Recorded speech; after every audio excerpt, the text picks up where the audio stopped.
Assalamualaikum warahmatullahi wabarakatuh. Perkenalkan, nama saya Desi Tri Aryani, NIM 25337, Prodi PAI 1B, dengan dosen pengampu Bunda Rizky Amelia Furqon. Di sini saya akan menjelaskan sekilas tentang artikel ilmiah yang berjudul Fenomena Penggunaan Bahasa Indonesia pada Perkembangan Teknologi di Era Globalisasi. Baiklah, di sini saya akan menjelaskan sekilas tentang artikel ilmiah saya yang berjudul Fenomena Penggunaan Bahasa Indonesia dalam Perkembangan Ilmu Pengetahuan di Era Globalisasi. Dimulai dari abstrak. Bahasa memiliki peran penting dalam kegiatan berkomunikasi secara lisan maupun tulisan di lingkungan masyarakat. Tujuan dalam penulisan ini adalah untuk mengetahui eksistensi penggunaan bahasa Indonesia akibat adanya bahasa asing. Bahasa Indonesia merupakan bahasa nasional yang digunakan sebagai sarana komunikasi dan pemersatu bangsa. Namun, pada era globalisasi ini, penggunaan bahasa Indonesia telah dipengaruhi oleh masuknya bahasa Inggris sebagai bahasa internasional.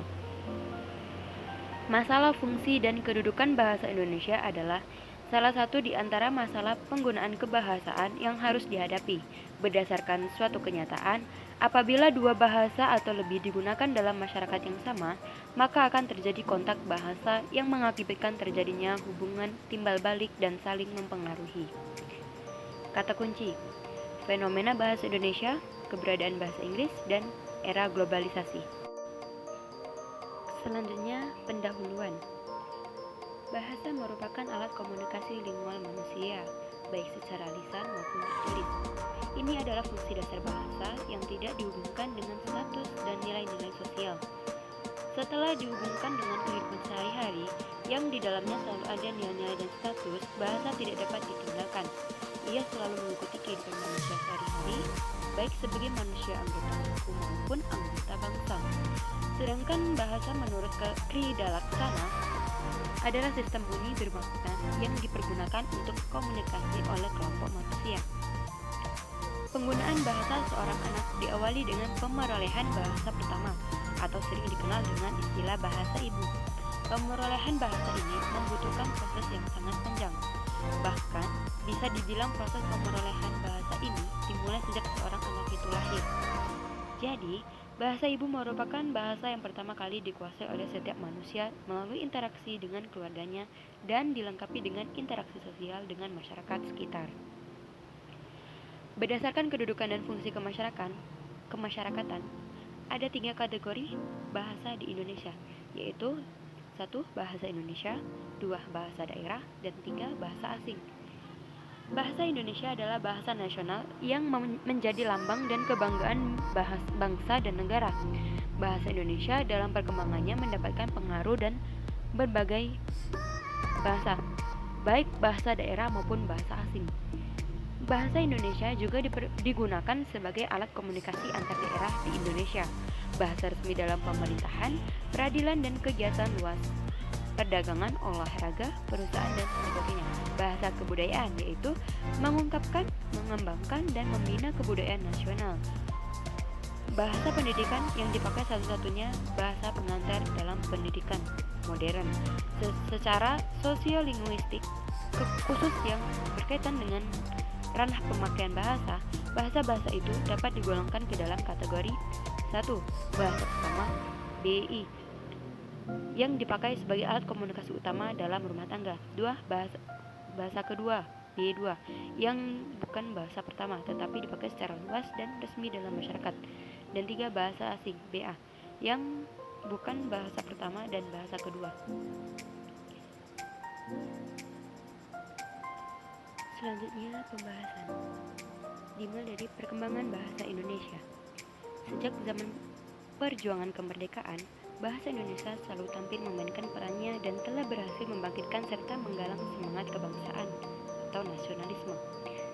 Bahasa Indonesia sebagai bahasa pemersatuan maupun sebagai bahasa negara telah berperan dan berfungsi secara efektif sebagai sarana komunikasi perjuangan dan pembangunan bangsa Indonesia.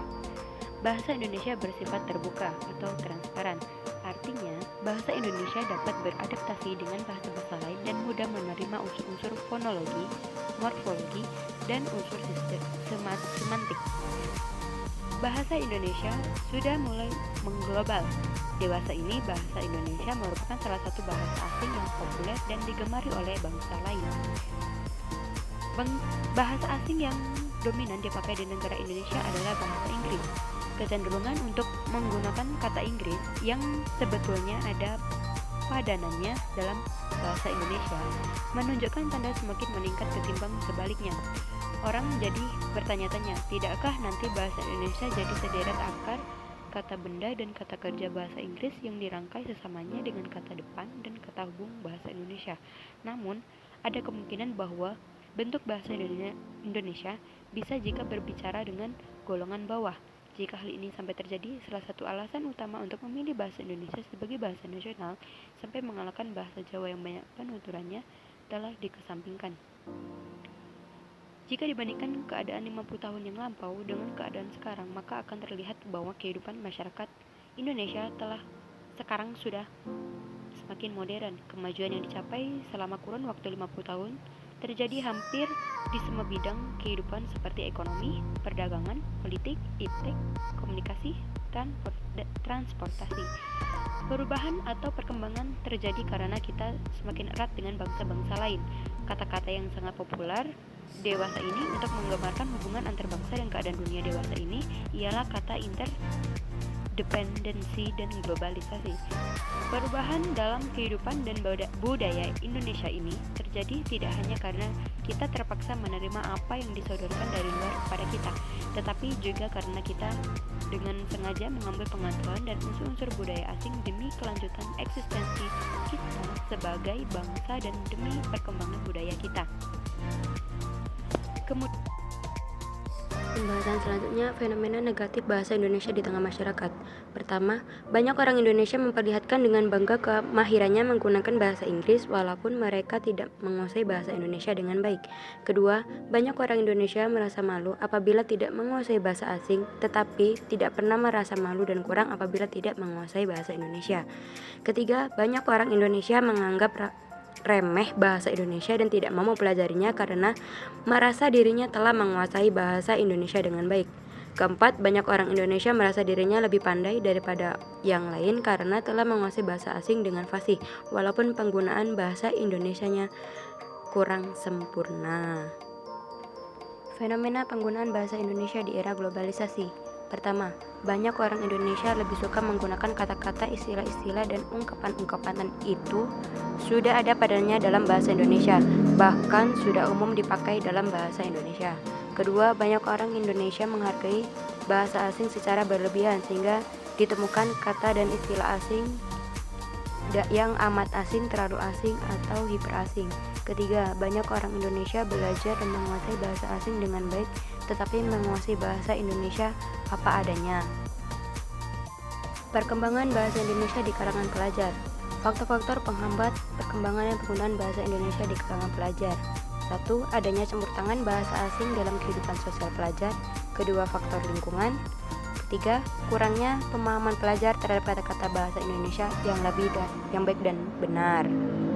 Selanjutnya, ada upaya-upaya yang bisa dilakukan untuk pengembangan bahasa Indonesia yang baik dan benar di kalangan pelajar. 1. Dapat dimulai dari perubahan lingkungan. 2. Pelaksanaan program literasi yang mengharuskan pelajar untuk membaca. 3. Program tulis kata. 4. Mengadakan kegiatan hari kebahasaan. 5. Bangga dalam menggunakan bahasa Indonesia yang baik dan benar. 6. Menulis surat amplop dengan teman pena. 7. Kegiatan pertukaran bahasa. Sebagai penutup, ada simpulan. Adanya bahasa Inggris ternyata memberikan pengaruh yang besar terhadap bahasa Indonesia. Banyak orang Indonesia yang masih menganggap bahasa Inggris harus lebih diutamakan pemakaiannya. Bahasa Inggris dianggap lebih kekinian dari bahasa arus globalisasi. Inggris telah menimbulkan hal yang dalam waktu yang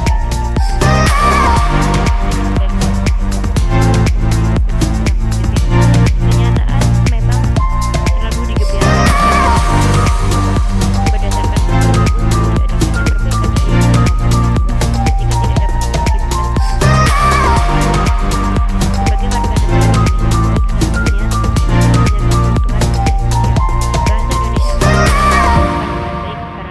bahasa merupakan jati diri suatu bangsa. Sebagai warga negara Indonesia, bahasa Indonesia harus tetap dijaga menjadi bahasa persatuan karena bahasa Indonesia adalah salah satu alasan untuk menyatukan segala perbedaan agama, adat, ras, dan budaya. Bahasa Indonesia adalah identitas asli bangsa Indonesia. Bahasa penyatu bangsa Indonesia di seluruh Nusantara.